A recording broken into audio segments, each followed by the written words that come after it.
Hello students, welcome to R S chemistry. So ಈ ಒಂದು ವಿಡಿಯೋದಲ್ಲಿ ಆಪ್ಷನ್ ಎಂಟ್ರಿಯನ್ನು ಹೇಗೆ ಮಾಡಬೇಕು ಅನ್ನೋದನ್ನು ಬ್ರೀಫಾಗಿ ನೋಡೋಣಂತೆ. ಸೊ ಮೊದಲನೇದಾಗಿ ಗೊತ್ತಿರಲಿ, KE ವೆಬ್ಸೈಟಿಗೆ ಹೋಗಿಬಿಟ್ಟು ಇಲ್ಲಿ ಅಡ್ಮಿಷನ್ ಅಂತ ಏನಿರ್ತದೆ ಕ್ಲಿಕ್ ಮಾಡಿ UGC 2024 ಕ್ಲಿಕ್ ಮಾಡ್ತೀರಿ. ಅದಾದಮೇಲೆ ಇಲ್ಲಿ ಮೊದಲ ಸುತ್ತಿನ ವೇಳಾಪಟ್ಟಿಯನ್ನು ಕೊಟ್ಟಿದ್ದಾರೆ. ಸೊ ವೇಳಾಪಟ್ಟಿ ಅಂತಂದರೆ ನಿಮಗೆ ಶೆಡ್ಯೂಲನ್ನು ಕೊಟ್ಟಿದ್ದಾರೆ. ಅಪ್ ಟು 30th ಜುಲೈ ಬೆಳಗ್ಗೆ 8 ಗಂಟೆಯ ತನಕ ನಿಮಗೆ ಆಪ್ಷನ್ ಎಂಟ್ರಿ ಮಾಡೋದಕ್ಕೆ ಅವಕಾಶವನ್ನು ಮಾಡಿಕೊಟ್ಟಿರುವಂಥದ್ದು. ಸೊ ಅದಾದಮೇಲೆ ಕೆಳಗಡೆ ಇಲ್ಲಿ ಮೊದಲ ಸುತ್ತಿನ ಆಯ್ಕೆ ಪ್ರವೇಶ ಲಿಂಕ್ ಅಂತ ಏನಿದೆ ಇದರ ಮೇಲೆ ಕ್ಲಿಕ್ ಮಾಡಬೇಕು. ಸೊ ಅದಕ್ಕಿಂತ ಮುಂಚೆ ಇಲ್ಲಿ ಸೀಟ್ ಮೆಟ್ರಿಕ್ಸ್ ಏನು ಇಲ್ಲಿ ರಿಲೀಸ್ ಮಾಡಿದ್ದಾರೆ. ಸೊ ಸೀಟ್ ಮೆಟ್ರಿಕ್ಸ್, ಸೊ ಇಲ್ಲಿ ನೀವು ಪ್ರೊವಿಷನಲ್ ಶುಲ್ಕ ರಚನೆ ಮತ್ತು ಮೊದಲ ಸುತ್ತಿನ ಸೀಟ್ ಮೆಟ್ರಿಕ್ಸ್ ಏನಿದೆ ಆ ಸೀಟ್ ಮೆಟ್ರಿಕ್ಸಲ್ಲಿ ಕಾಲೇಜ್ ಕೋಡ್ಸ್ಗಳೇನಿದೆ ಅದನ್ನು ಕರೆಕ್ಟಾಗಿ ಮೆನ್ಷನ್ ಮಾಡ್ಕೊಳ್ಳಿ. ಯಾಕಂದರೆ ನಿಮಗೆ ಈಸಿ ಆಗ್ತದೆ. ಕೆಲವೊಂದಷ್ಟು ಕಾಲೇಜಸ್ಗಳಲ್ಲಿ ಏಡೆಡ್ ಇರ್ತದೆ, ಅನ್ಏಡೆಡ್ ಇರ್ತದೆ. So because of that so ಅದನ್ನು ಕೂಡ ನಿಮಗೆ ಕೊನೆಯಲ್ಲಿ ತೋರಿಸುವಂಥ ಪ್ರಯತ್ನವನ್ನು ನಾನು ಮಾಡ್ತೀನಿ. ಈಗ ನೋಡಿ, ಸೊ ಅಡ್ಮಿಷನ್ ಕ್ಲಿಕ್ ಮಾಡಿದ ಮೇಲೆ ಇಲ್ಲಿ ಕೆಳಗಡೆ ನಿಮಗೆ ಪ್ರವೇಶ ಲಿಂಕ್ ಅಂತ ಇದೆ, ಅದರ ಮೇಲೆ ಕ್ಲಿಕ್ ಮಾಡಿ. ಕ್ಲಿಕ್ ಮಾಡಿದ ತಕ್ಷಣ ಫಸ್ಟ್ ನಿಮಗೆ ಪೇಜ್ ಓಪನ್ ಆಗೋದು ಯಾವುದಂತಂದರೆ ಈ ರೀತಿಯಾಗಿ CET ನಂಬರ್ನ ಎಂಟ್ರಿ ಮಾಡಬೇಕು. ಸೊ ಕ್ಯಾಪ್ಚಾವನ್ನು ಎಂಟ್ರಿ ಮಾಡಬೇಕು. CET ನಂಬರ್ ಅಂದರೆ ಯಾವುದು? ಸೊ ನೋಡಿ, CET ನಂಬರ್ ಅಂತಂದರೆ ಇದ್ರ ಮೇಲೆ ಕ್ಲಿಕ್ ಮಾಡಿದ ಮೇಲೆ ನಿಮಗೆ ಇಲ್ಲಿ ಫಸ್ಟ್ ಒಂದು ಏನು ಕಾಣಿಸ್ತದೆ, ಆಪ್ಷನ್ ಎಂಟ್ರಿ CET ನಂಬರ್ ಅಂಥೇಳಿ. ಹೌದಾ, ನಾ ಇಲ್ಲಿ ತೋರಿಸ್ತೀನಿ ನೋಡಿ, ಆಪ್ಷನ್ ಎಂಟ್ರಿ CET ನಂಬರ್ ಇದನ್ನು ಹಾಕಬೇಕು. ಈಗ ನೆಕ್ಸ್ಟ್ ಪೇಜಿಗೆ ಹೋದಾಗ ಆಪ್ಷನ್ ಎಂಟ್ರಿ ಅಪ್ಲಿಕೇಶನ್ ನಂಬರ್ ಅಂತ ಇರ್ತದೆ. ಸೊ ಅಲ್ಲೂ ಕೂಡ ಈ ಅಪ್ಲಿಕೇಶನ್ ನಂಬರ್ ಹಾಕಬೇಕೆ ಹೊರತು ನಿಮ್ಮ ಒರಿಜಿನಲ್ ಫಸ್ಟ್ ಟೈಮ್ ಫಿಲ್ ಮಾಡಿದಾಗ ಏನು ಅಪ್ಲಿಕೇಶನ್ ನಂಬರ್ ಬಂದಿತ್ತು ಅದನ್ನು ಫಿಲ್ ಮಾಡೋ ಹಾಗಿಲ್ಲ. ಸೊ ಈ ಅಪ್ಲಿಕೇಶನ್ ನಂಬರ್ನ ಹಾಕಬೇಕು ನಾವು. ಸೊ ಅದಾದಮೇಲೆ ಸೀಕ್ರೆಟ್ ಕೀ ಏನಿದೆ, ಸೀಕ್ರೆಟ್ ಕೀ ಇಲ್ಲೇನು ಕೊಟ್ಟಿರ್ತಾರೆ ಇದನ್ನು ನಾವು ಮೆನ್ಷನ್ ಮಾಡಬೇಕು. ಈಗ ಫಸ್ಟ್ ಪೇಜಲ್ಲಿ ನಾವು ಮೆನ್ಷನ್ ಮಾಡಬೇಕಾಗಿರೋದು option entry CET number. So ನಿಮ್ಮ ಆಪ್ಷನ್ ಎಂಟ್ರಿ ಅಂದರೆ ವೆರಿಫಿಕೇಷನ್ ಸ್ಲಿಪ್ಪಲ್ಲಿ ಆಪ್ಷನ್ ಎಂಟ್ರಿ CET ನಂಬರ್ ಅಂತ ಕೊಟ್ಟಿರ್ತಾರೆ. ಸೊ 5 ಡಿಜಿಟ್ ಇರ್ತದೆ. ಸೊ 2 ಇಂಗ್ಲೀಷ್ ಲೆಟರು ಮತ್ತು 3 ನಂಬರ್ ಇರೋದು ಈ ರೀತಿಯಾಗಿ ಇರ್ತದೆ. ಸೊ ಅದನ್ನು ನೀವು ಇಲ್ಲಿ ಎಂಟ್ರಿ ಮಾಡಬೇಕಾಗ್ತದೆ. ಸೊ ಎಂಟ್ರಿ ಮಾಡಿಬಿಟ್ಟು ಇಲ್ಲಿ ಕ್ಯಾಪ್ಚಾವನ್ನು ಎಂಟ್ರಿ ಮಾಡಿ. ಸೊ ಕ್ಯಾಪ್ಚಾವನ್ನು ಎಂಟ್ರಿ ಮಾಡಿದ ಮೇಲೆ ಸಬ್ಮಿಟ್ ಅಂತ ಕೊಡಿ. ಸೊ ಸಬ್ಮಿಟ್ ಅಂತ ಕೊಟ್ಟಿದ ತಕ್ಷಣ ನಿಮಗೆ ನೆಕ್ಸ್ಟ್ ಪೇಜ್ ಇಲ್ಲಿ ಓಪನ್ ಆಗ್ತದೆ. ಸೊ ಈ ರೀತಿಯಾಗಿ ನೆಕ್ಸ್ಟ್ ಪೇಜ್ ಓಪನ್ ಆಗ್ತದೆ. ಸೊ ಇದರಲ್ಲಿ CET ನಂಬರ್ ನೀವು ಆಲ್ರೆಡಿ ಹಾಕಿರ್ತೀರಿ, ಅಪ್ಲಿಕೇಶನ್ ನಂಬರ್ನ ಹಾಕಿ. ನಾನು ಆಲ್ರೆಡಿ ಹೇಳಿರೋ ಹಾಗೆ ಅಪ್ಲಿಕೇಶನ್ ನಂಬರ್ ಅಂತಂದರೆ ನಿಮಗೆ ಡೌಟ್ ಬಂದರೆ ಇದ್ರ ಮೇಲೆ ಕ್ಲಿಕ್ ಮಾಡಿ ನೋಡಿ. ಅಪ್ಲಿಕೇಶನ್ ನಂಬರ್ ಅಂತ ಏನಿಲ್ಲಿ ಕಾಣಿಸ್ತಾ ಇದೆ ಇದ್ರ ಮೇಲೆ ಕ್ಲಿಕ್ ಮಾಡಿ ನೋಡಿ, ನಿಮಗೆ ಗೊತ್ತಾಗ್ತದೆ ಅಪ್ಲಿಕೇಶನ್ ನಂಬರ್ ಅವರು ಯಾವುದು ಹೇಳಿದ್ದಾರೆ ಅಂಥೇಳಿ. ಸೊ ಇದನ್ನು ನೀವು ಕ್ಲಿಕ್ ಮಾಡಿ ನೋಡಿದ್ರಿ ಅಂತಂದರೆ ಅಪ್ಲಿಕೇಶನ್ ನಂಬರ್ ಯಾವುದು ಅಂತ ಗೊತ್ತಾಗ್ತದೆ. ಸೊ ಅದು ನಿಮಗೆ ಡೈರೆಕ್ಟಾಗಿ ಒಂದು ಡಮ್ಮಿ ವೆರಿಫಿಕೇಷನ್ ಸ್ಲಿಪ್ ಓಪನ್ ಆಗ್ತದೆ, ಅದನ್ನು ನೋಡಿಕೊಂಡು ಇಲ್ಲಿ ಎಂಟರ್ ಮಾಡಿ. ಸೊ ಅದನ್ನು ಎಂಟ್ರಿ ಮಾಡ್ತೀರಿ, ಸೀಕ್ರೆಟ್ ಕೀಯನ್ನು ಹಾಕ್ತೀರಿ. ಸೇಮ್ ಸೀಕ್ರೆಟ್ ಕೀ ಎಲ್ಲಿ ನೋಡಬೇಕು ಅನ್ನೋದನ್ನು ಇಲ್ಲಿ ಕೊಟ್ಟಿರ್ತಾರೆ, ಇದನ್ನು ನೋಡ್ಕೊಳ್ಳಿ.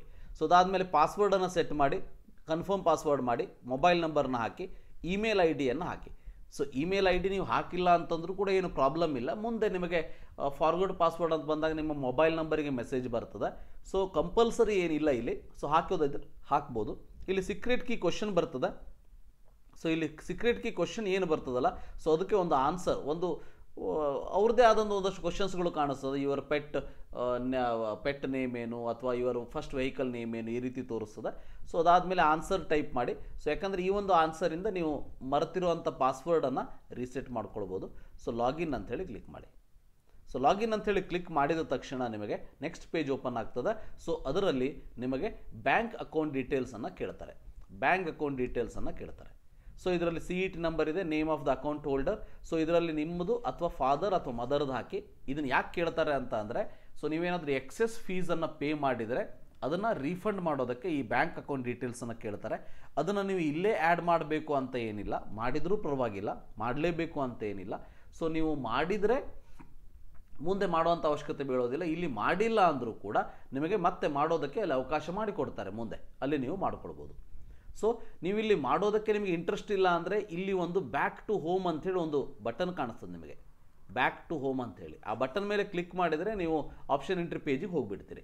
ಸೊ ಇಲ್ಲ ಅಂದರೆ ಇವನ್ನೆಲ್ಲ ಫಿಲ್ ಮಾಡಿಕೊಂಡು ಕೂಡ ನೀವು ಬ್ಯಾಕ್ ಟು ಹೋಮನ್ನು ಇಲ್ಲಿ ಕ್ಲಿಕ್ ಮಾಡಬೇಕಾಗ್ತದೆ. ಇವೆಲ್ಲ ಫಿಲ್ ಮಾಡಿ ಸೇವ್ ಮಾಡಿಬಿಟ್ಟು ಬ್ಯಾಕ್ ಟು ಹೋಮನ್ನು ಕ್ಲಿಕ್ ಮಾಡಿ.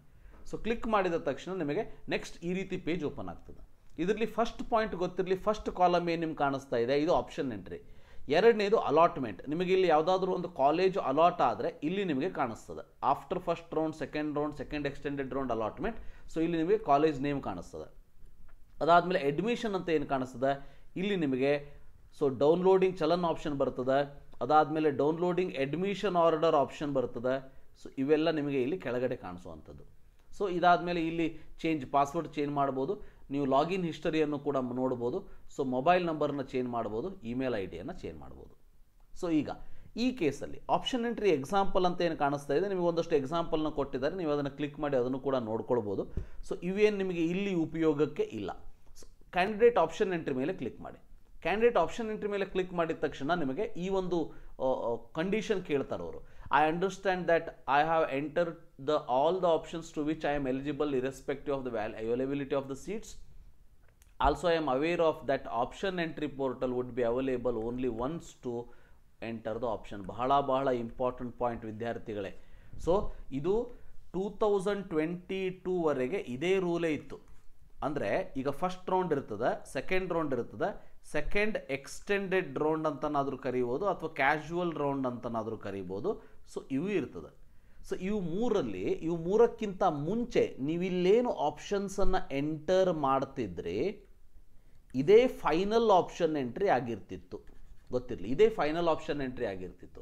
ಸೊ ನಿಮಗೆ ಮತ್ತೆ ಆಪ್ಷನನ್ನು ಎಂಟ್ರಿ ಮಾಡೋದಕ್ಕೆ ಅವಕಾಶ ಮಾಡಿಕೊಡ್ತಿರಲಿಲ್ಲ. ಸೊ ಬಟ್ ಲಾಸ್ಟ್ ಇಯರ್ ಮಾತ್ರ ಏನು ಮಾಡಿದರು ಅಂದರೆ 2023 ನಮ್ಮ ರಮ್ಯಾ ಮೇಡಮ್ ಅವರ ಅಧ್ಯಕ್ಷತೆಯಲ್ಲಿ ಸೊ ರೂಲ್ಸನ್ನು ಚೇಂಜ್ ಮಾಡಿಬಿಟ್ಟಿದ್ರು. So in between rules change ಮಾಡಿಬಿಟ್ಟಿದ್ರು. ಯಾರು ಬೇಕಾದ್ರೂ ಹೊಸ ಕಾಲೇಜ್ ಆ್ಯಡ್ ಮಾಡ್ಬೋದು ಬಿಡ್ರಿ ಅಂಥೇಳಿ. ಸೊ ಯಾವ ರೀತಿ ಇರ್ತದೆ, ಈಗ ಫಾರ್ ಎಕ್ಸಾಂಪಲ್ ನೀವು 1ರಿಂದ 50ನೇ ಕಾಲೇಜ್ ತನಕ ಆ್ಯಡ್ ಮಾಡ್ತೀರಿ. ಇನ್ ಬಿಟ್ವೀನ್ 25ನೇ ಕಾಲೇಜ್ ನಿಮಗೆ ಅಲಾಟ್ ಆಗ್ತದೆ. ಅಲಾಟ್ ಆಯಿತು ಅಂತ ಅಂದರೆ ಯಾರಿಗೆ ಅಲಾಟ್ ಆಗಿಲ್ಲ ಅವ್ರಿಗೆ 50 ಕಾಲೇಜ್ ಇರ್ತದೆ. ಯಾರಿಗೆ ಅಲಾಟ್ ಆಯಿತು ನಿಮ್ಮ ಹತ್ತಿರ ಈಗ ಇರೋದು ಇನ್ಕ್ಲೂಡಿಂಗ್ 25th ಕಾಲೇಜ್ 1 to 24 ಮಾತ್ರ. ಗೊತ್ತಿರಲಿ, 1 to 24 ಮಾತ್ರ. 25th ನಿಮ್ಮ ಹತ್ರ ಇರೋದಿಲ್ಲ. ಸಾರಿ 25th ಇರ್ತದೆ, 1 to 25th ಮತ್ತು ಅದಕ್ಕಿಂತ ಮೇಲೆ 1 to 24th. ಇಲ್ಲಿ 26 to 50 ಏನಿದೆ ಅದು ನಿಮಗೆ ಸಂಬಂಧ ಇಲ್ಲ, ಡಿಲೀಟ್ ಆಗಿಬಿಡ್ತದೆ. ಬಟ್ ಲಾಸ್ಟ್ ಇಯರ್ ಏನು ಮಾಡಿದರು, ಇಲ್ಲಿ ಕೆಳಗಿರೋದನ್ನು ಮೇಲ್ಗಡೆ ಆ್ಯಡ್ ಮಾಡೋದಕ್ಕೆ ಅವಕಾಶ ಮಾಡಿಕೊಟ್ಟಿದ್ರು. ಬಟ್ ಈ ವರ್ಷ ಕ್ಲಿಯರ್ ಕಟ್ಟಾಗಿ ಹೇಳಿದ್ದಾರೆ, ಇದೊಂದು ಹೊಸದಾಗಿಯೂ ಕೂಡ ಆ್ಯಡ್ ಮಾಡಿದ್ದಾರೆ, ನಿಮಗೆ ಯಾವುದೇ ರೀತಿ ಎಂಟರ್ ಮಾಡೋದಕ್ಕೆ ಅವಕಾಶ ಇಲ್ಲ. ಅದಕ್ಕಾಗಿ ನೀವು ಫಸ್ಟ್ ರೌಂಡ್ಗಿಂತ ಮುಂಚೆನೇ ಎಲ್ಲ ಆಪ್ಷನ್ಸನ್ನು ಎಂಟ್ರಿ ಮಾಡಬೇಕು ಅನ್ನೋದು ಗೊತ್ತಿರಲಿ. ಇಲ್ಲಿ ಐ ಅಗ್ರಿಯನ್ನು ಕ್ಲಿಕ್ ಮಾಡಿ ನೆಕ್ಸ್ಟ್ ಪೇಜ್ ಹೋಗಿ. ನೆಕ್ಸ್ಟ್ ಪೇಜ್ ಹೋದ ತಕ್ಷಣ ನಿಮಗೆ ಈ ರೀತಿ 3 ಓಪನ್ ಆಗ್ತದೆ. ಇಲ್ಲಿ ಆಪ್ಷನ್ ಎಂಟ್ರಿ, ಇದು ಮಾಡಿಫೈ ಸೆಲೆಕ್ಟೆಡ್ ಆಪ್ಷನ್. ನೀವು ಇಲ್ಲಿ ಆಪ್ಷನ್ ಎಂಟ್ರಿಯನ್ನು ಸೆಲೆಕ್ಟ್ ಮಾಡ್ತಾ ಹೋದಾಗೆ ಇಲ್ಲಿ ಅದು ಬರ್ತಾ ಹೋಗ್ತದೆ. ಇಲ್ಲಿ ಸೇವ್ ಅಂತ ಸಬ್ಮಿಟ್ ಕ್ಲಿಕ್ ಮಾಡ್ತಾ ಹೋದಾಗೆ ಸೊ ಇದು ಇಲ್ಲಿ ಅಪಿಯರ್ ಆಗ್ತಾ ಹೋಗ್ತದೆ, ಸೆಲೆಕ್ಟೆಡ್ ಆಪ್ಷನಲ್ಲಿ ಅಪಿಯರ್ ಆಗ್ತಾ ಹೋಗ್ತದೆ. ಸೊ ಇದಕ್ಕಿಂತ ಮುಂಚೆ ಕೋರ್ಸ್ ಲೀಸ್ಟನ್ನು ಕ್ಲಿಕ್ ಮಾಡಿ ನೋಡ್ಕೊಳ್ಳಿ, ಕಾಲೇಜ್ ಲೀಸ್ಟನ್ನು ಕ್ಲಿಕ್ ಮಾಡಿ ನೋಡ್ಕೊಳ್ಳಿ. ಸೊ ದ್ಯಾಟ್ ನಿಮಗೆ ಕಾಲೇಜ್ ಲೀಸ್ಟ್ ಆಗಿರ್ಬೋದು, ಕೋರ್ಸ್ ಲೀಸ್ಟ್ ಆಗಿರ್ಬೋದು ಕ್ಲಿಯರ್ ಆಗಿ ಕಾಣಿಸ್ತದೆ. ಇದರಲ್ಲಿ ಒಂದು ಪಾಯಿಂಟನ್ನು ನಾನು ನಿಮಗೆ ಹೇಳೋದಕ್ಕೆ ಇಷ್ಟಪಡ್ತೀನಿ.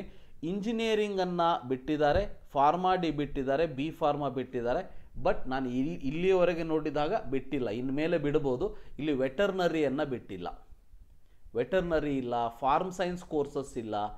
ಸೊ ಫಾರ್ಮ್ ಸೈನ್ಸ್ ಕೋರ್ಸಸ್ ಇಲ್ಲ. ಇವು ಯಾವುದಕ್ಕೂ ಕೂಡ ಕಾಲೇಜ್ ಲೀಸ್ಟನ್ನೇ ಇನ್ನೂ ಆ್ಯಡ್ ಮಾಡಿಲ್ಲ. ಮುಂಬರುವ ದಿನಗಳಲ್ಲಿ ಮಾಡ್ಬೋದು. 30ನೇ ತಾರೀಕು ತನಕ ಟೈಮ್ ಕೊಟ್ಟಿದ್ದಾರೆ, ಸ್ವಲ್ಪ ಪೇಷನ್ಸಿಂದ ವೇಟ್ ಮಾಡಿ. ಯಾರ್ಯಾರು ವೆಟರ್ನರಿ ಇಂಜಿನಿಯರಿಂಗ್ ಮಾಡಬೇಕು ಅಂತ ಅಂದ್ಕೊಂಡಿದ್ದೀರಿ, ಇಂಜಿನಿಯರಿಂಗ್ ಈಗ ಹಾಕ್ಬೋದು ನೀವು, ವೆಟರ್ನರಿ ಸ್ವಲ್ಪ ದಿನ ವೇಟ್ ಮಾಡಬೇಕು. ಮೇ ಬಿ ಇವತ್ತು ಸಂಜೆ ನಾಳೆ ತನಕ ಬಿಡ್ಬೋದು.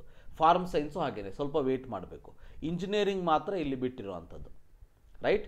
ಸೊ ಇಲ್ಲಿ ನೀವು ಕೋರ್ಸ್ ಲಿಸ್ಟ್ ಸೆಲೆಕ್ಟ್ ಮಾಡಿದರೆ ಅಥವಾ ಕಾಲೇಜ್ ಲಿಸ್ಟನ್ನು ನೀವು ಕ್ಲಿಕ್ ಮಾಡಿದರೆ ನಿಮಗೆ ಎಲ್ಲ ಡೀಟೇಲ್ ಆಗಿ ಅಲ್ಲಿ ಕಾಣಿಸ್ತದೆ. ಕೋರ್ಸ್ ಲಿಸ್ಟ್ ಏನು, ಕಾಲೇಜ್ ಲಿಸ್ಟ್ ಏನು. ಸೊ ಆ ಕಾಲೇಜ್ ಲಿಸ್ಟಲ್ಲಿ ಪ್ರೈವೇಟ್ ಇದೆ, ಅನ್ಏಡೆಡ್ ಇದೆ, ಏಡೆಡ್ ಇದೆ, ಇವನ್ನೆಲ್ಲ ನೀವು ನೋಡಿಕೊಂಡು ಸೊ ಫೈನಲ್ ಮಾಡ್ಕೊಳ್ಳಿ. ಸೊ ಅದಾದಮೇಲೆ ಇಲ್ಲಿ ಕೋರ್ಸಸ್ ಅಂತ ಏನು ಕಾಣಿಸ್ತದೆ, ಸೊ ಇಲ್ಲಿ ಇಂಜಿನಿಯರಿಂಗ್ ಅಂತ ಕ್ಲಿಕ್ ಮಾಡ್ತೀರಿ. ಇಂಜಿನಿಯರಿಂಗ್ ಕ್ಲಿಕ್ ಮಾಡಿದ ಮೇಲೆ ಇಲ್ಲಿ ಕೋರ್ಸಸ್ ಕಾಣಿಸ್ತದೆ, ಕಾಲೇಜ್ ಕಾಣಿಸ್ತದೆ. ಕೋರ್ಸಸ್ ಅಂದರೆ ನಿಮಗೆ ಇಲ್ಲಿ CS ಅಂತ ಕಾಣಿಸ್ತದೆ, IS ಅಂತ ಕಾಣಿಸ್ತದೆ, ಕೆಮಿಕಲ್ ಇಂಜಿನಿಯರಿಂಗ್ CH ಅಂತ ಕಾಣಿಸ್ತದೆ, ಮೆಕ್ಯಾನಿಕಲ್ ಇಂಜಿನಿಯರಿಂಗ್ ME ಅಂತ ಕಾಣಿಸ್ತದೆ. ಸೊ ಅದಾದಮೇಲೆ EC ಅಂತ ಕಾಣಿಸ್ತದೆ, EE ಅಂತ ಕಾಣಿಸ್ತದೆ. ಈ ರೀತಿ ಕೋರ್ಸ್ ಕೋಡ್ ಮತ್ತು ಅದರ ಹೆಸರು ಕೊಟ್ಟಿರ್ತಾರೆ. ಕಾಲೇಜ್ ಅಂತಂದರೆ ನಿಮಗೆ ಎಲ್ಲ ಕಾಲೇಜ್ಗಳು ಇಲ್ಲಿ ಕಾಣಿಸ್ತಾ ಹೋಗ್ತದೆ. ನೀವು ಕೋರ್ಸನ್ನು ಸೆಲೆಕ್ಟ್ ಮಾಡಿನೂ ಆ್ಯಡ್ ಮಾಡ್ಬೋದು, ಕಾಲೇಜನ್ನು ಸೆಲೆಕ್ಟ್ ಮಾಡಿನೂ ಆ್ಯಡ್ ಮಾಡ್ಬೋದು. ಮೊದಲು ಒಂದು ಪೇಪರ್ನಲ್ಲಿ ನಂಬರ್ ಆಫ್ ಕಾಲೇಜ್ ಲೀಸ್ಟನ್ನು ರೆಡಿ ಮಾಡ್ಕೊಳ್ಳಿ. ರೆಡಿ ಮಾಡಿಕೊಂಡು ಇಲ್ಲಿ ಕಾಲೇಜಸ್ಗಳು ಏನು ಕಾಣಿಸ್ತಾ ಹೋಗ್ತದೆ ಅದರ ಮುಂದೆ ನೀವು ಆ್ಯಡ್ ಮಾಡ್ತಾ ಹೋಗಬೇಕು. ನಾನೀಗ ಈ ಒಂದು ಪಾರ್ಟನ್ನು ಅಷ್ಟೇ ನಾನು ನಿಮಗೆ ತೋರಿಸ್ತೀನಿ. ಅದಾದಮೇಲೆ ಇದು ಹೇಗೆ ಇಲ್ಲಿ 2ನೇ ಪಾರ್ಟ್ ಆಗ್ತದೆ ಅನ್ನೋದನ್ನು ತೋರಿಸ್ತೀನಿ. ನೋಡಿ, ಈ ರೀತಿ ನೀವು ಕಾಲೇಜ್ ಮತ್ತು ಕೋರ್ಸನ್ನು ಸೆಲೆಕ್ಟ್ ಮಾಡಿಕೊಂಡಾಗ ಈ ರೀತಿ ನಿಮಗೆ ಬರ್ತದೆ. ಈಗ ಫಾರ್ ಎಕ್ಸಾಂಪಲ್ ನಾನು ಕಾಲೇಜ್ ಸೆಲೆಕ್ಟ್ ಮಾಡಿಕೊಂಡಾಗ ಒಂದು ಕಾಲೇಜ್ ಅಂಡರ್ ಯಾವ್ಯಾವ ಕೋರ್ಸ್ ಇದೆ ಅಷ್ಟು ಬರ್ತದೆ. ಕೋರ್ಸನ್ನು ಅಷ್ಟೇ ಸೆಲೆಕ್ಟ್ ಮಾಡಿಕೊಂಡಾಗ ಯಾವ್ಯಾವ ಆ ಕೋರ್ಸಸ್ಗಳು ಯಾವ್ಯಾವ ಕಾಲೇಜಲ್ಲಿದೆ ಅಷ್ಟೇ ಬರ್ತದೆ. ನಾನು ಮೊದಲು ಕಾಲೇಜ್ ಸೆಲೆಕ್ಟ್ ಮಾಡ್ಕೊಂಡಿದ್ದೀನಿ, ಅದಕ್ಕಾಗಿ ಈ ರೀತಿ ಬಂತು. ಇಲ್ಲಿ ನೀವೇನು ಮಾಡಬೇಕು ಅಂತ ಅಂದರೆ, ಸೊ ಫಾರ್ ಎಕ್ಸಾಂಪಲ್ ನಿಮ್ಮದು ಈಗ ಜಸ್ಟ್ ಇಮ್ಯಾಜಿನ್ ಇದು ಒಂದಿದೆ, ಎರಡನೇದು ನಾನು ಇಲ್ಲಿ ಬರೀತೀನಿ, BMS ಕಾಲೇಜ್ ಇದೆ. So BMS college under, so ಅದರಲ್ಲಿ CS ಇದೆ. ಸೊ MS ರಾಮಯ್ಯ ಕಾಲೇಜ್ ಇದೆ, ಅದರ ಅಂಡರು CS ಇದೆ. ದಯಾನಂದ ಸಾಗರ ಕಾಲೇಜ್ ಆಫ್ ಇಂಜಿನಿಯರಿಂಗ್ ಇದೆ, ಅದರ ಅಂಡರು CS ಇದೆ. ಸೊ ದೆನ್ BMS ಕಾಲೇಜ್ ಇದೆ, ಅದರ ಅಂಡರು AI ಇದೆ. ಸೊ MSR ಕಾಲೇಜ್ ಇದೆ, ಅದರ ಅಂಡರು EC ಇದೆ. ದೆನ್ ಸಿದ್ಧಗಂಗಾ SIT ತುಮಕೂರು ಇದೆ, ಅದರಲ್ಲಿ CS ಬೇಕು ನನಗೆ.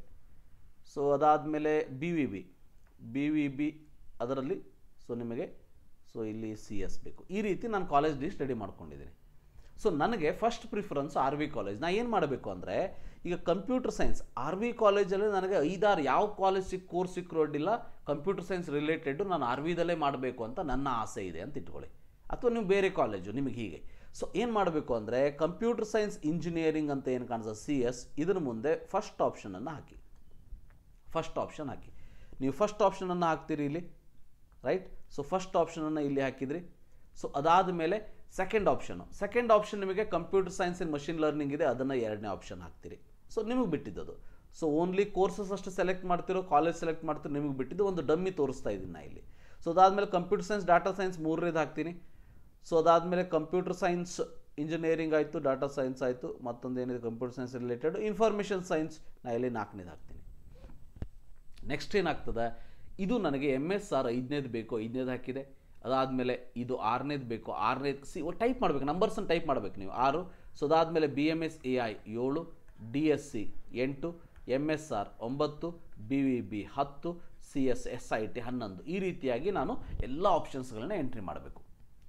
ಸೊ ನನ್ನ ಒಂದು ಸಜೆಷನ್ ಏನಂದರೆ, ಇಲ್ಲಿ ನೋಡಿ, please save and submit after each 2 minutes ಅಂತ ಇದೆ. ಹೀಗೆ ಮಾಡಲೇಬೇಕಂತ ಕಂಡೀಷನ್ ಅಲ್ಲ. ಆದರೆ ಸೊ ಮಾಡ್ತಾ ಹೋದ್ರಿ ಅಂತ ಅಂದರೆ, ನಿಮ್ದೇನಾದ್ರು ಸಿಸ್ಟಮ್ ಲ್ಯಾಗ್ ಆಯಿತು, ಸಿಸ್ಟಮ್ ಲಾಗೌಟ್ ಆಯಿತು, ಆವಾಗ ನಿಮಗೆ ಇಲ್ಲಿ ಹೆಲ್ಪ್ ಆಗ್ತದೆ ಅನ್ನೋದಕ್ಕೆ ನಿಮಗೆ ಇಲ್ಲಿ ಕೊಟ್ಟಿರುವಂಥದ್ದು, ರೈಟ್. ನೀವೇನು ಮಾಡಿ ಅಂದರೆ, ಈಗ ಒಂದು ಕಾಲೇಜಲ್ಲಿ ನಾನು ಎಲ್ಲ ಆಪ್ಷನ್ ಎಂಟ್ರಿ ಮಾಡಿದ ಮೇಲೆ ಸೇವ್ ಆ್ಯಂಡ್ ಸಬ್ಮಿಟ್ ಕ್ಲಿಕ್ ಮಾಡಿಬಿಡಿ. ಸೊ ಅದಾದಮೇಲೆ ಇನ್ನೊಂದು ಕಾಲೇಜ್ ಓಪನ್ ಮಾಡ್ತೀರಿ, ಎಂಟ್ರಿ ಮಾಡ್ತೀರಿ, ಸೇವ್ ಆ್ಯಂಡ್ ಸಬ್ಮಿಟ್ ಕ್ಲಿಕ್ ಮಾಡಿಬಿಡಿ. ಹಾಗೆ ಮಾಡಿದಾಗ ನಿಮಗೆ ಕನ್ಫ್ಯೂಷನ್ ಇರೋದಿಲ್ಲ. ಸೊ ಒಂದೇ ನಂಬರ್ 2-3 ಸಲ ಕೊಡುವಂಥ ಕನ್ಫ್ಯೂಷನ್ ಇರೋದಿಲ್ಲ. ಅದಕ್ಕಾಗಿ ಸೇವ್ ಆ್ಯಂಡ್ ಸಬ್ಮಿಟನ್ನು ಮಾಡ್ತಾ ಹೋಗಬೇಡಿ, ರೈಟ್. ಸೊ ಇಷ್ಟು ಮಾಡಿದ ಮೇಲೆ, ಇಷ್ಟೆಲ್ಲ ನಾನು ನಂಬರ್ ಹಾಕಿದ ಮೇಲೆ, ಸೇವ್ ಆ್ಯಂಡ್ ಸಬ್ಮಿಟ್ ಮಾಡಿದ ಮೇಲೆ, ನೆಕ್ಸ್ಟ್ ಕಾಲಮಲ್ಲಿ ನನಗೆ ಈ ರೀತಿಯಾಗಿ ಕಾಣಿಸ್ತದೆ. ನೋಡಿ. ಸೊ ನಾನು ಅಲ್ಲಿ ಮಾಡಿದ ಹಾಗೇ ಇಲ್ಲ, ಬೇರೆದು ನಾನು ತೋರಿಸ್ತಾ ಇದ್ದೀನಿ. ಸೊ ಈ ರೀತಿಯಾಗಿ ಕಾಣಿಸ್ತದೆ. ನೀವು ಸೇವ್ ಆ್ಯಂಡ್ ಸಬ್ಮಿಟ್ ಕ್ಲಿಕ್ ಮಾಡಿದ ಮೇಲೆ ಈ ರೀತಿ ಕಾಣಿಸ್ತಾ ಹೋಗ್ತದೆ. ಇದರಲ್ಲಿ ನಿಮಗೆಲ್ಲ ಅರೇಂಜ್ಮೆಂಟ್ ಆಗ್ತಾ ಹೋಗ್ತದೆ, 1 to 15, 13 ಅಂತೇಳಿ. ನಾನು 15 ಕಾಲೇಜ್ ಲಿಸ್ಟ್ ಹಾಕಿದ್ದೀನಿ, ಇಲ್ಲಿ ನೋಡ್ಬೋದು. ಸೊ ಇಷ್ಟೆಲ್ಲ ಆದಮೇಲೆ ಇವೆಲ್ಲ ಕರೆಕ್ಟ್ ಇದೆ ಅಂತ ನಿಮಗೆ ಅನಿಸಿದರೆ, ಅಥವಾ ಕರೆಕ್ಟ್ ಇದೆಯೋ ಇಲ್ಲೋ ಅಂತ ನೋಡ್ಕೊಳ್ಬೇಕು ಅಂದರೆ, ಡೀಟೇಲ್ಡ್ ಅಂತ ನಾ ಏನು ಕಾಣಿಸ್ತದೆ ಇಲ್ಲಿ ಪ್ರಿಂಟ್ ತೊಗೊಳ್ಳಿ. ಪ್ರಿಂಟ್ ತೊಗೊಂಡು ಅಥವಾ ಡೌನ್ಲೋಡ್ ಮಾಡ್ಕೊಂಡು ನಿಮ್ಮ ಮೊಬೈಲಲ್ಲಾಗಲಿ ಅಥವಾ ಇದರಲ್ಲಾಗಲಿ ನೋಡ್ಕೊಳ್ಳಿ. ಮೊದಲನೇದಾಗಿ ಈ ಎಲ್ಲ ಪ್ರೊಸೀಜರ್ನ ಗೊತ್ತಿರಲಿ, ಮೊಬೈಲಲ್ಲಿ ಮಾಡೋದಕ್ಕೆ ಬರ್ತದ ಅಂತ ಕೆಲವೊಂದಷ್ಟು ಯೂಟ್ಯೂಬರ್ಸ್ಗಳು ನಿಮಗೆ ವಿಡಿಯೋ ಮಾಡಿ ತೋರಿಸ್ತಾರೆ. ಬಟ್ ನನ್ನ ಸಜೆಷನು ಮೊಬೈಲಲ್ಲಿ ಮಾಡಬೇಡಿ. ಸೊ ಓನ್ಲಿ ಸಿಸ್ಟಮಲ್ಲಿ ಮಾಡಿ, ಲ್ಯಾಪ್ಟಾಪಲ್ಲಿ ಮಾಡಿ. ಸೊ ಮೊಬೈಲಲ್ಲಿ ಮಾಡೋದಕ್ಕೆ ಹೋಗಬೇಡಿ, ಭಾಳ ಇಂಪಾರ್ಟೆಂಟು, ರೈಟ್. ಸೊ ಈಗ ನೋಡಿ, ಸೊ ಇವಿಷ್ಟೆಲ್ಲ ಆಯಿತು. ಸೊ ಇಷ್ಟೆಲ್ಲ ಆದ ಮೇಲೆ ಡೀಟೇಲ್ಡ್ ನೋಡ್ತೀರಿ, ಎಲ್ಲ ಕರೆಕ್ಟ್ ಇದೆ, ನಿಮಗೆ ಇಲ್ಲಿ ಮುಗೀತು. ರಿಮೆಂಬರ್, ಇಲ್ಲಿ there is no save button, there is no final submit button. ಒಂದು ಪಾಯಿಂಟ್ ಅರ್ಥ ಮಾಡ್ಕೊಳ್ಳಿ, there is no final submit button.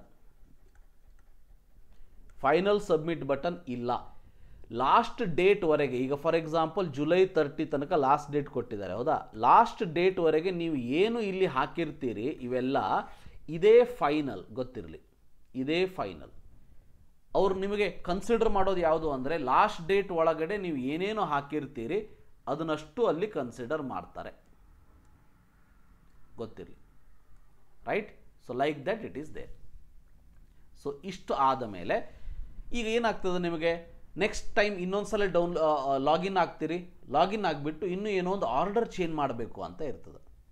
ಈಗ ಯಾವುದೋ ಒಂದು ಕಾಲೇಜ್ ನನಗೆ ಬೇಡ. ಈಗ ಫಾರ್ ಎಕ್ಸಾಂಪಲ್ ನನಗೆ ಇಲ್ಲಿ 13th ಆಪ್ಷನ್ ಏನಿದೆ ಇದು ಬೇಡ. ನಾ ಏನು ಮಾಡಬೇಕು ಅಂದರೆ, ಇದರ ಮುಂದೆ 0 ಟೈಪ್ ಮಾಡಬೇಕು. 0 ಟೈಪ್ ಮಾಡಿಬಿಟ್ರಿ ಅಂತಂದರೆ ಅದು ಅರೇಂಜ್ ಆಗಿಬಿಡ್ತದೆ. ಅಥವಾ ನಾನು ಇದರಷ್ಟೇ ಆರ್ಡರ್ ಚೇಂಜ್ ಮಾಡಬೇಕು. ಈಗ ಅಂದರೆ ಫಾರ್ ಎಕ್ಸಾಂಪಲ್ ಈಗ 9th ಕಾಲೇಜನ್ನು ನಾನು 4th ತರಬೇಕಂದ್ರೆ ನೀವೇನು ಮಾಡಬೇಕು, 4th ಅಲ್ಲಿ 9 ಅಂತ ಟೈಪ್ ಮಾಡಬೇಕು. 9ಅಲ್ಲಿ 4 ಅಂತ ಟೈಪ್ ಮಾಡಬೇಕು. ಸೊ ಹಾಗೆ ಮಾಡಿದಾಗ ನಿಮ್ದು ಏನಾಯಿತು ಅಂತ ಅಂದರೆ ಕಾಲೇಜ್ಗಳು ರೀಅರೇಂಜ್ ಆಯಿತು. ಸೊ ನೀವು ಇಲ್ಲಿ ಅಪ್ಡೇಟ್ ಅಂತ ಟೈಪ್ ಕ್ಲಿಕ್ ಮಾಡಿಬಿಡಬೇಕು. ಅಪ್ಡೇಟ್ ಅಂತ ಆಗಿಬಿಟ್ರೆ ಇಲ್ಲೆಲ್ಲ ಅಪ್ಡೇಟ್ ಆಗಿಬಿಡ್ತದೆ ನಿಮಗೆ, ಪ್ರತಿಯೊಂದು ಇಲ್ಲಿ ಗೆಟ್ ಅಪ್ಡೇಟೆಡ್ ಅಷ್ಟೇ. ಸೊ ನಿಮಗೆ ಇಲ್ಲಿ ಫೀ ಸ್ಟ್ರಕ್ಚರ್ ಕೂಡ ಮೆನ್ಷನ್ ಮಾಡ್ತಾರೆ, ನಿಮಗೆ ಯಾವುದೇ ಕನ್ಫ್ಯೂಷನ್ ಇರೋದಿಲ್ಲ. ಫೀ ಸ್ಟ್ರಕ್ಚರ್ ಕೂಡ ಇದರಲ್ಲಿ ಮೆನ್ಷನ್ ಮಾಡ್ತಾರೆ, ರೈಟ್. ಈಗ ನೋಡಿ 1,07,000 ಇದೆ. ಸೊ ಈ ರೀತಿ ಮೆನ್ಷನ್ ಮಾಡಿಬಿಡ್ತಾರೆ. ಓಕೆ, ಸೊ ಈ ರೀತಿಯಾಗಿ ನೀವು ಈಗ 7th ಆಪ್ಷನ್ ನನಗೆ ಫಸ್ಟ್ ಬೇಕು, ಏನು ಮಾಡಿ 7th ಇದ್ದಲ್ಲಿ ಫಸ್ಟ್ ಅಂತ ಕ್ಲಿಕ್ ಮಾಡಿ. ಸೊ ಫಸ್ಟ್ ಇದ್ದಲ್ಲಿ 7th ಅಂತ ಕ್ಲಿಕ್ ಮಾಡಿ, ಹೀಗಾಗಿಬಿಡ್ತದೆ. ಸೊ ಒಟ್ಟಿನಲ್ಲಿ ನಿಮಗೆ ಯಾವ ರೀತಿಯಾದ ಆಪ್ಷನ್ ಬೇಕು ಅನ್ನೋದನ್ನು ನೋಡಿಕೊಂಡು ಆ ಕರೆಕ್ಷನನ್ನು ನೀವು ಮಾಡ್ಕೊಳ್ಬೋದು. ಅದಾದಮೇಲೆ ಅಪ್ಡೇಟ್ ಅಂತ ಕ್ಲಿಕ್ ಮಾಡಿ ಇಲ್ಲಿ ಆಗಿಬಿಡ್ತದೆ. ಇಲ್ಲಿ ಫೈನಲ್ ಆಗಿ ಸೊ ಡೀಟೇಲ್ಡ್ ಪ್ರಿಂಟ್ ರಿಪೋರ್ಟನ್ನು ತೆಗೆದುಕೊಳ್ಳಿ. ಸೊ ಶಾರ್ಟ್ ತೆಗೆದುಕೊಂಡು ನಿಮಗೇನು ಅರ್ಥ ಆಗೋದಿಲ್ಲ, ಬರೀ ಕೋಡ್ ಕೊಟ್ಟಿರ್ತಾರೆ.